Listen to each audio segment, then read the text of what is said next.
Биз ысык көлгө байланышкан сабагыбызды улантабыз. Биздин кийинки кадамыбыз азыр ушул текстеги кездешкен балким силер үчүн тааныш эмес же аз кез угуп жүргөн сөздөргө токтололук. Мисалы мен мындай сөздөрдү жазып алдык, силерге дагы силер жазылган сөздөргө дагы балким туура келет. Мисалы кулак чалуу деген сөз бар, кулагыбыз чалган жок деп айтат. Демек угуу деген сөздү билдирет, кулак чалуу. Кулагыбыз чалган жок, уккан жокпуз. Кастык бул эмнени билдирет? Бул душмандык деген сөз, кас киши, душман киши деген сөз. Дос, тилектеш деген сөздүн карама каршылыгы.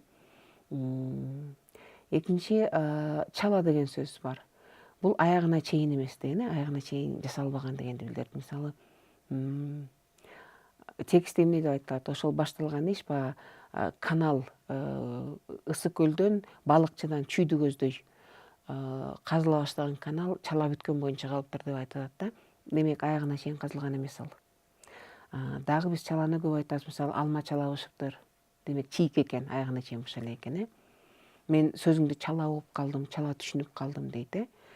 Тамакты чала ичип калдым, шашып деп айтабыз. Аягына чейин тое жеген жокпуз дегенди билдирет. Чектелүү деген сөз бар, көп эмес деген сөз бар, дегенди билдирет. Бул кайсы бир чеги бар. Мисалы биздин убактыбыз чектелүү дейбиз. Мен акчам чектелүү дейбиз, мүмкүнчүлүгүбүз чектелүү дейбиз. Мисалы ден соолугуна байланыштуу мүмкүнчүлүгү чектелген адамдар деп айтабыз, майыптарды атайбыз. Дагы кыянаттык деген сөз бар экен. Кыянаттык деген эмне? Карасанатайлык, бир жаман ойлук менен, жаман ойлук деген сөз да, бир жаман нерсени ойлоп жасай турган сен ошону кыянаттык кылдың деп айтабыз. Текстте болсо ошо көлгө жасалган эки жолку кыянаттык болгон экен. Анан экинчи жолку кыянаттыкты ошо Болот Мамбетовичтин жана ошол сыяктуу инсандардын аракети менен ошол ишке ашпаптыр ошол кыянаттык. Дагы муун деген сөздү кезиктирдик. Бул Болот Мамбетовичтин сөзүндө айтылат. Биз кийинки муундарга эмне деп айтабыз, көлдү жоготуп койсок да. Биринчи мааниси, негизи бул көп мууну бар. Көп мааниси бар муун деген сөздүн. Бул сөөктүн муундары, сөөктүн бөлүктөрү муун дейбиз. Анан экинчи өтмө мааниде бул ар бир мезгилде жашаган адамдарга тиешелүү, ошо ар бир курактагы адамдар. Мисалы жаш муундар дейбиз. Улуу муундагы адамдар дейбиз, улуураактагы адамдар. Азыркы муундагы адамдар дейбиз, азыркы муундар деп айтабыз. Дагы экинчи мааниси муун, бул грамматикалык мааниси бар. Бул сөздүн мууну дейбиз. Муунга бөлөбүз да, мисалы китеп. Мисалы китеп деген сөз эки муундан турат. Демек муун деген сөздүн эки мааниси бар. Биринчи мааниси өтмө мааниси менен, анан экинчи мааниси грамматикалык. Дагы мааниге ээ. Кийинки дагы мен өзүм бөлүп алган сөз текстен ынануу деген сөз. Байкы Салиман эже Болот Мамбетовдун айтканынан ушул адам эли жерине күйүп бышкан адам экен дегене ынандым деп айтат. Ынанып, анан мен аны колдойм дедим. Ынанып деген ишенип, көз жетип дегенди билдирет. Дагы бир сөз болду, кыраакылык деген сөз. Болот Мамбетовдун кыраакылыгы ошо көлдү сактап калууга жардам болуптур. Кыраакылык деген эмнени билдирет? Бул көрөгөчтүк, алдын ала билгендик дегенди, алдын ала түшүнө билүү дегенди билдирет. Кыраакылык бул адамдын жакшы сапаттарынын бири болуп эсептелет.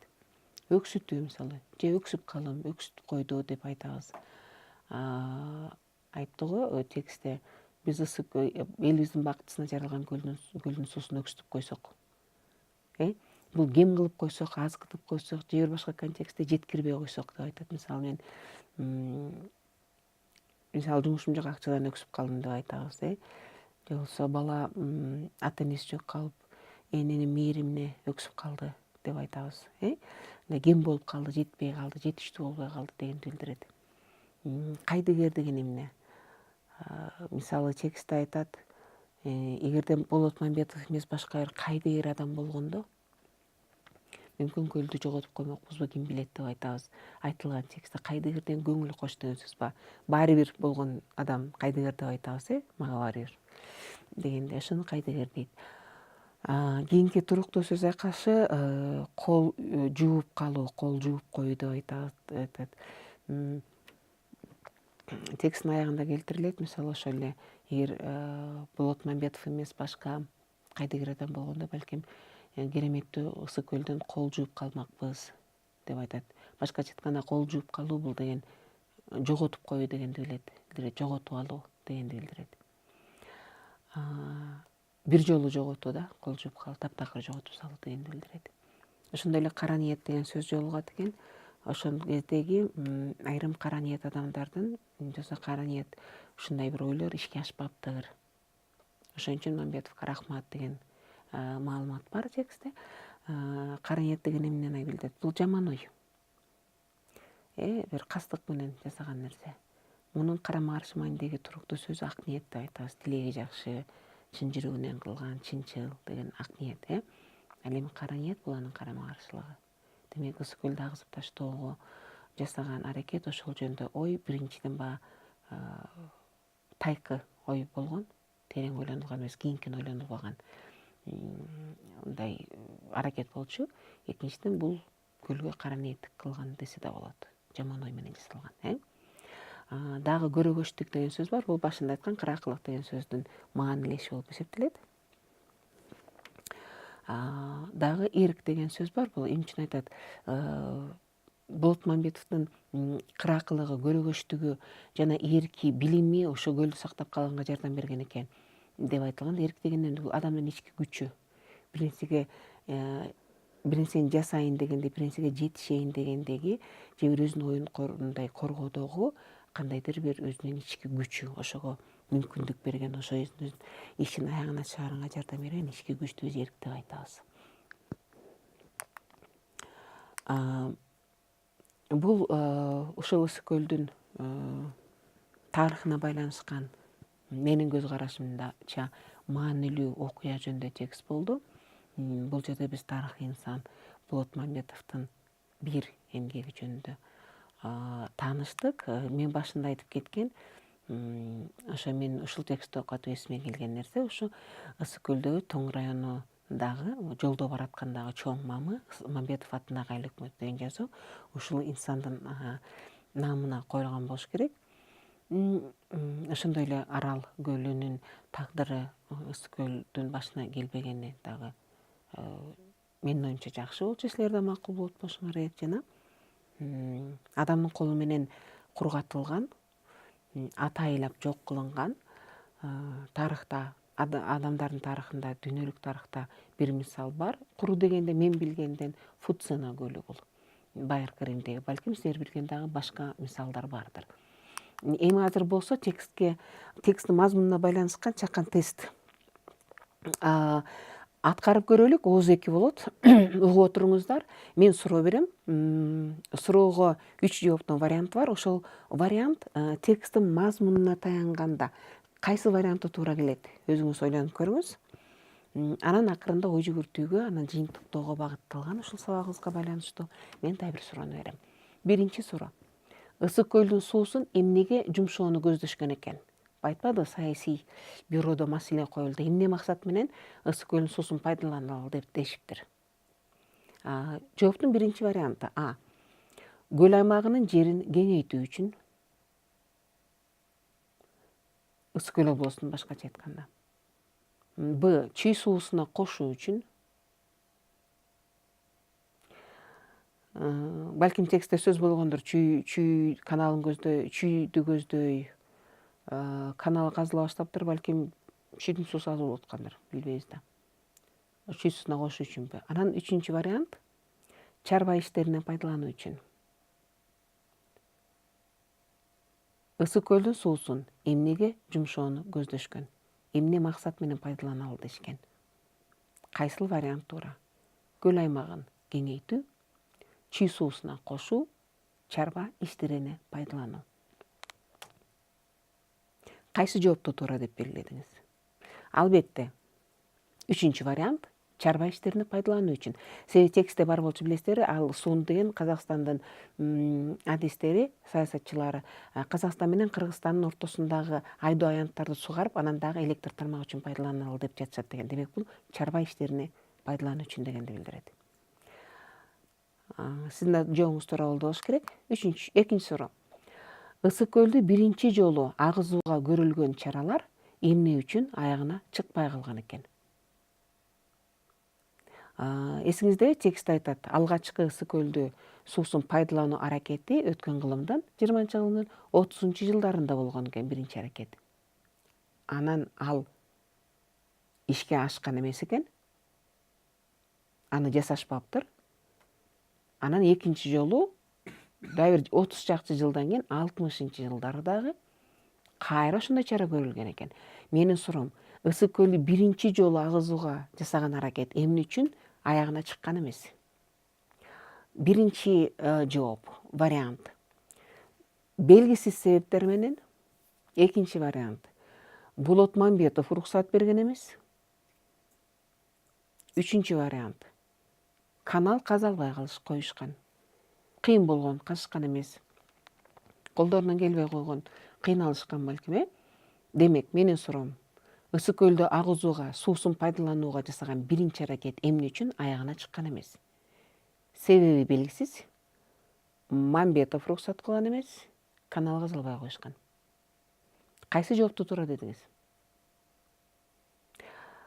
Албетте, белгисиз себептер менен биринчи вариант туура. Себеби эсиңизде болсо текстте айтылган. Ошол кездеги жасалган алгачкы кыянаттык жогору жактан буйрук келдиби, же да бир башка себеп болдубу? Иши кылып, аягына чыкпай калыптыр, ишке ашпай калыптыр.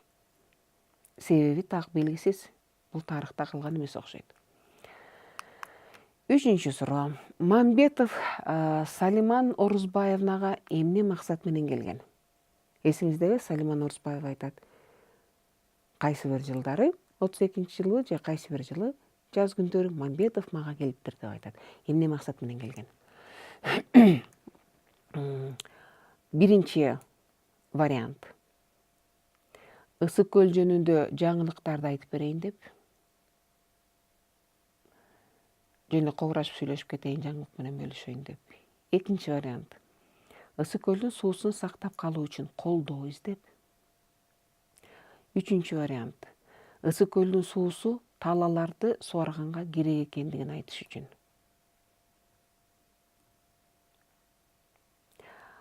Демек, суроо болчу. Мамбетов Салиман Орузбаевага келди. Эмне максат менен келди? Биринчи, ысык көл жөнүндө жаңылыктарды айтып берүү. Экинчи, көлдүн суусун сактап калуу үчүн колдоо издеп. Үчүнчү, көлдүн суусун талааларды суарганга керек болуп жатканын айтыш үчүн. Кайсы вариант туура дейсиз? Албетте, ысык көлдүн суусун сактап калуу үчүн колдоо издеп. Себеби Орузбаевнанын эскерүүсүндө айтылган сөз бар. Сууну агызалы деп атышат, мен каршымын. Болочок муунга эмне деп айтабыз, дейт Мамбетов. Ошондо Орузбаева, мен бул адамдын эли жери үчүн күйүп-пышкан адам экендигин көрүп, колдой турганымды билдирдим. Демек, Орузбаева саясий кызматкер, жетекчилик кызматында иштеп жүргөн адам катары Мамбетовго өзүнүн оюн коргоодо, ушу көлдүн суусун сактап калууда Орузбаеванын да колдоосу, Мамбетов тарапта болушу бул маанилүү болгон да. Ошон үчүн Мамбетов бул эжеге, Салиман эжеге колдоо издеп келгендиги туура жооп болот. Дагы бир суроо. Мамбетовдун сөзүнө караганда, ысык көлдүн суусун агызууга кээ бир саясатчылар эмне кылышкан экен? Биринчи вариант, кубанышкан. Экинчи вариант, макул болушкан. Үчүнчү вариант, шашылышкан. Кайсыл жоопту туура деп ойлойсуз? Албетте, айрым саясатчылар макулдугун беришкен. Эсиңизде текстте айтат, бул жөнүндө талаш тартышып атат. Айрым жолдоштор бул ойду колдочудай. Демек, макул болчудай, макул болушкан экен. Туура жооп экинчи. Эгерде өткөн кылымда ысык көлдү агызып жиберишсе, эмне болот элесиз, кандай деп ойлойсуз? Ошол кезде кайсы эки аракеттин бири ишке ашып, көлдүн суусун агызып, айдоо аянттарын сугарып салышса, кандай дейсиз, эмне болот эле азыр деп ойлойсуз? 3 вариантты жаздым. Биринчиден экологиялык кыйынчылык жаралмак. Экинчиден эч нерсе болмок эмес. Үчүнчүдөн суу кайра калыбына келмек.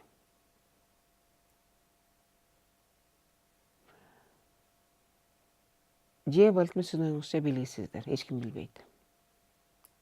Кайсы вариант туура деп ойлойсуз? Бул жерде сиздин өзүңүздүн оюңуз болуш керек, жеке оюңуз. Бул жерде текстке таяна албайбыз. Бирок кандайдыр көз карашыңыз, өзүңүздүн жалпы мындай маалыматыңыз ушуга байланышкан, сууга байланышкан, же болбосо мурда угуп билип жүргөнүңүз болсо, кайсы ойду туура деп ойлойсуз? Экологиялык кыйынчылык жаралат беле? Эч нерсе болмок эмес беле? Же билбейсизби? Оюңуз жок эч кандай? Же балким кайра суу калыбына келет деп ойлойсузбу ысык көл?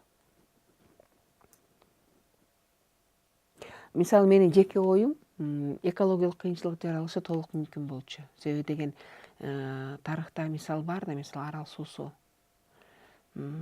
соолугандыктан анын тегерегинде жашагандай адамдарга, анын тегерегиндеги экологияга, ошол тегеректеги андай жаратылышка көп эле терс таасирин келтирди. Сиз муну билет болушуңуз керек. Ошондуктан көлдү, ысык көлдү агызып жиберүү да мүмкүн. Ушундай экологиялык кыйынчылыктарды жаратмак, ушул жерде жашагандар үчүн кыйын болмок, оор болмок деп ойлойм мен. Сиздин оюңуз кандай? Өзүңүз жаныңызда адам болсо бөлүшүп көрүңүз оюңуз менен. Жана албетте өзүңүздүн оюңузду эмне үчүн андай деп ойлойсуз, ошону негиздеп көрүңүз. Мен берген варианттардын бири оюңузга туура келеби? Жана аны эмне менен далилдейсиз? Кайсы ойго таянасыз? Анан ошол өзүңүздүн тандаган жообуңузду экологиялык кыйынчылык болмок, эч нерсе болмок эмес, белгисиз дегенге кандай айтуу кыйын эмне болоорун дегенге, же болбосо көлдүн суусу кайра эле толуп калмак дегенге кандай сиздин далилиңиз бар, кандай аргументиңиз бар, кандай эмнеге таянасыз? Ушуну жазуу түрүндө кыскача жазып көрүңүз, кыргызча сөзсүз түрдө, же болбосо ооздеги маектешип турган адамыңыз болсо, жолдошуңуз, таанышыңыз, досторуңуз же үй бүлөңүз менен ушул ойду бөлүшүп, өзүңүздүн оюңузду бөлүшүп, ортого салып көрүңүз, башкалар да кандай деп ойлошот экен.